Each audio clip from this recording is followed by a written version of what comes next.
ہم نے انسان کو محنت اور مشقت ہی میں پیدا کیا. محنت، مشقت، تکلیف یہ ہر انسان کا مقدر ہے، کرنی ہی ہے. فرق صرف یہ ہوتا ہے کہ کسی کی مشقت اور محنت جسمانی زیادہ ہے، اینٹیں ڈھو رہا ہے غریب، کسی چلا رہا ہے. کسی کی محنت مشقت ذہنی زیادہ ہوتی ہے، بیٹھا ہوا تو ہے آرام کرسی پر، ریوالونگ چیئر ہے بڑی آرام دہ، لیکن اس کی جو ذہنی مشقت جو وہ کر رہا ہے. جو جسمانی مشقت کرتا ہے وہ رات کو پاؤں پھیلا کر سوتا ہے، چاہے روٹی بھی پوری نہ ملی ہو، لیکن اسے پتہ نہیں ہوتا رات کب گزر گئی.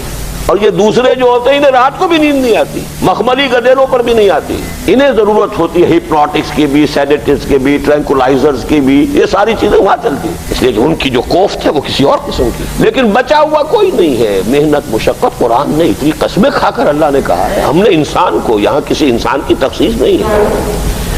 محنت، مشقت، اور اس محنت مشقت کے ساتھ اس میں غالب نے ایک اور رنگ داخل کیا ہے، اس کے ساتھ غم بھی. مثلا حیوان اور انسان میں کیا فرق ہے؟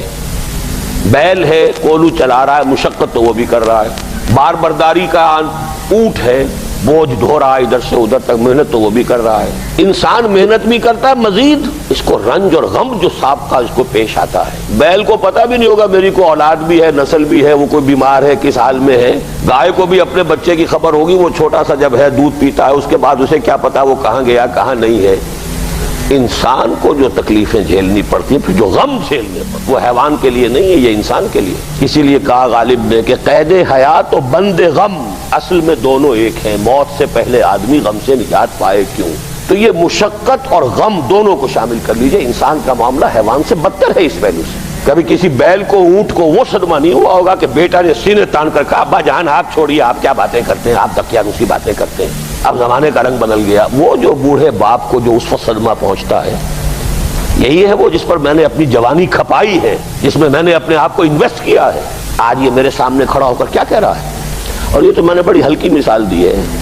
گالیاں دینے والے بھی ہیں، ماں باپ کو قتل کرنے والے بھی ہیں. مرتا نہیں ہے بڈھا کہ یہ مرے تو مجھے یہ ساری جائیداد ملے اور مجھے آزادی حاصل ہو. اے انسان، تجھے مشقت پر مشقت جھیلتے ہوئے، محنت پر محنت کرتے ہوئے ہی آگے بڑھنا ہے، اور پھر اپنے رب کے حضور میں پیش ہونا ہے. یہ اور مصیبت ہے. کسی اونٹ اور کسی بیل سے محاسبہ نہیں ہے وہاں. اس روز کہے گا کافر کاش میں مٹی ہوتا، انسان بنا ہی نہ ہوتا میں، جسے آج ہم بہت بڑا شرف سمجھ رہے ہیں، شرف انسانیت. کاش کہ میں مٹی ہوں، یہ انسان کی حیثیت مجھے دی ہی نہ جاتی کہ میں آج یہاں کھڑا ہوں جواب دے کے. حضور نے فرمایا کل نفس یغدو فبائع نفسہ فموتقها وموبقها. ہر انسان جب صبح آنکھ کھلتی ہے رات کے سونے تک وہ اپنے آپ کو بیچتا ہے. کوئی جسمانی مشقت اپنی بیچ رہا ہے، شام کو 100 روپے لے کر آیا ہے، اس نے اپنی جسمانی محنت بیچی ہے نا. کسی نے اپنی ذہنی محنت، ذہنی صلاحیت بیچی ہے، چاہے وہ ڈاکٹر ہے، چاہے انجینئر ہے، کوئی اور ہے، وہ اپنی ذہنی صلاحیت بیچ رہا ہے بیٹھا ہوا اپنے کلینک میں، اپنے آفس میں.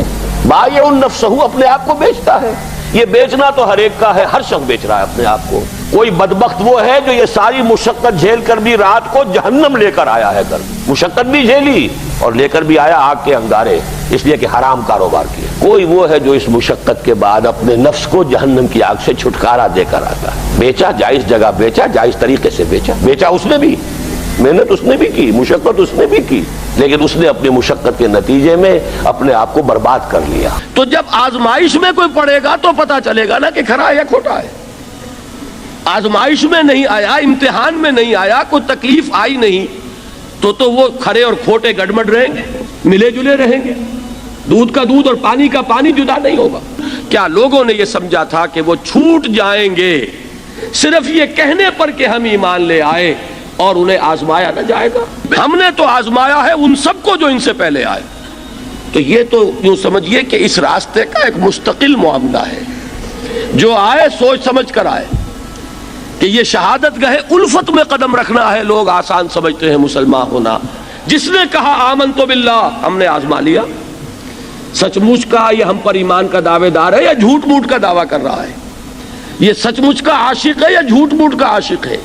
ظاہر بات ہے کہ امتحان نہ ہو، آزمائش نہ ہو تو کیسے ان کے مابین تمیز ہوگی؟